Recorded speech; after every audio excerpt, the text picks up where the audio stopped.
Yeah, I said I'd hoped this Camp Nano update would be more positive.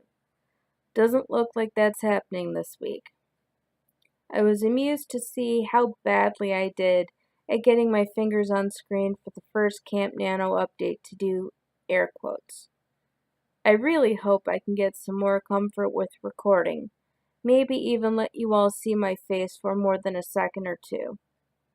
I recently did a recording area check, so I'd be able to record ASL questions for Life Prince Learning Group. So I hate that I did it, but I admit to taking my camp goal from 50,000 to 40,000 words. I might have some chance to complete that way. Although the story will end up being what it needs to be, and given some of the plot twists I'm considering, it'll probably be well over 50K by the time I'm done.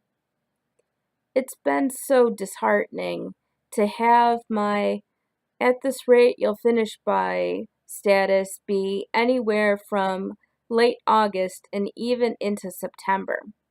But with my last 2 days of no writing, thanks to bad menstrual pain, I am currently finishing on August 26th, if I don't start writing away. Don't worry though, you who are intrigued by the idea of the story. Two Houses.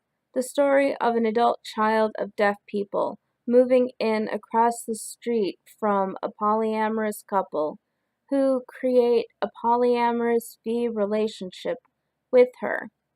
It's not that the story isn't going well. I'm getting spurts of time where I'm enjoying writing, and the story is advancing.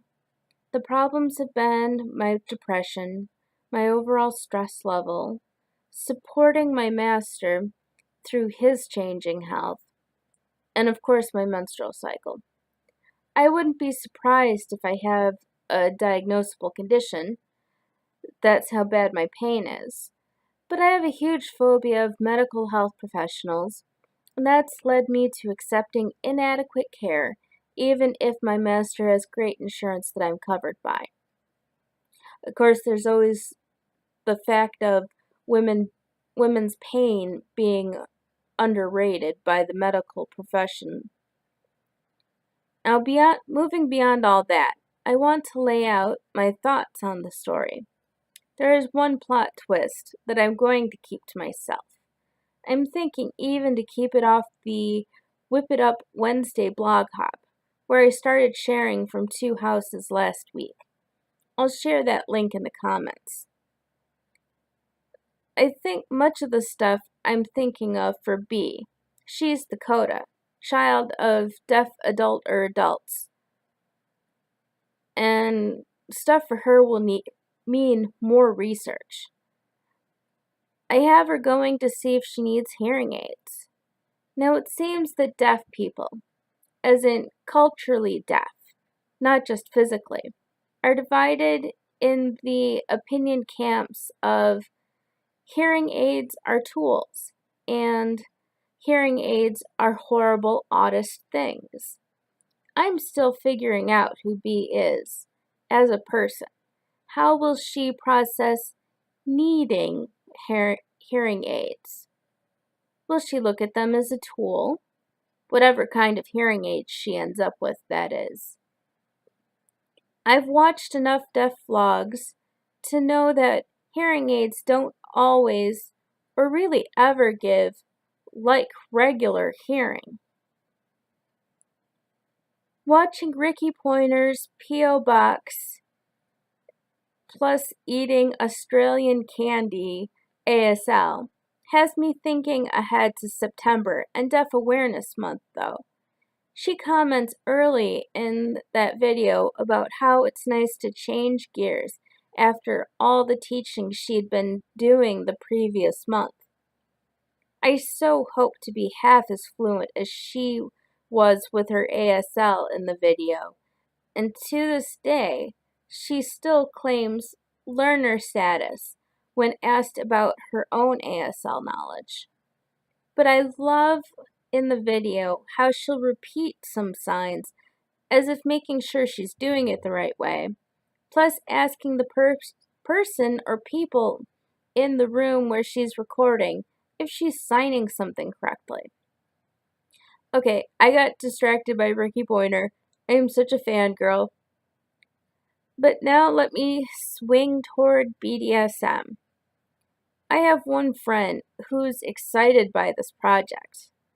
That's so much like me, she said, when I was explaining this whole project to her.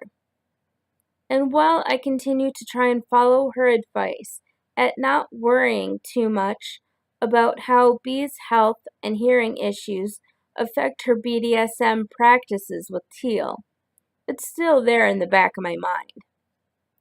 Tiny spoiler, yeah, Bee gets the house across the street from Teal and Gareth. That's Teal's husband. Since I'm writing just after her offer was accepted, I'm thinking on things like wheelchair ramps.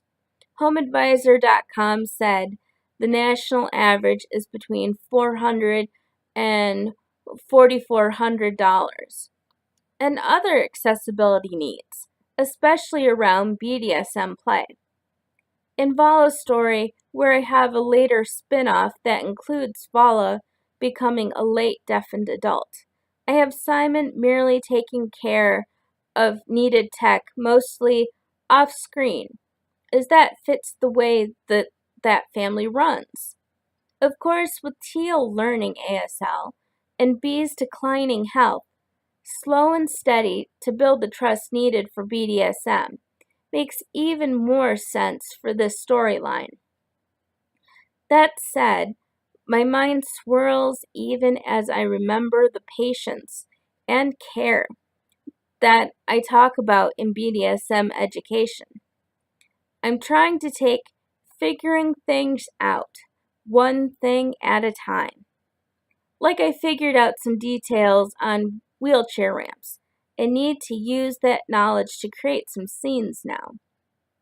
That said, after ramps happens in the story, I'll be moving on to the accessibility that Bee needs within her house in general before I consider things beyond safe signs for BDSM play, in place of a safe word, of course. Now, this will definitely take some more research. Bee's problems are dizziness and nausea, primarily caused by Meniere's disease, and there aren't many treatments for it yet. And now I have an alcoholic drink because that will numb my menstrual pain where no over-the-counter painkiller does. I love writing blog scripts, but it's always funny to read things that have so changed in between the writing and the recording. It's time to end the script. Please subscribe. With my bipolar, autism, and other health issues, promising a day I'll upload is a fool's errand. Now that I think it was Ricky who talked about the different settings us creators have on uploading a video, I'm likely not to have videos public until the captions are properly on the blog. Whether my topic focuses on deaf or hard of hearing people, or other people whose abilities mean they need captions to follow, all my videos are captioned. All my social media, Patreon, Ko-fi, etc. links are in the comments. I appreciate any and all help. I have 2 books currently on the My Books page on my website, but I hope to improve that before the end of this calendar year. And there's always an intriguing mix of free stuff to read on my website, most of it meant for 18 and older.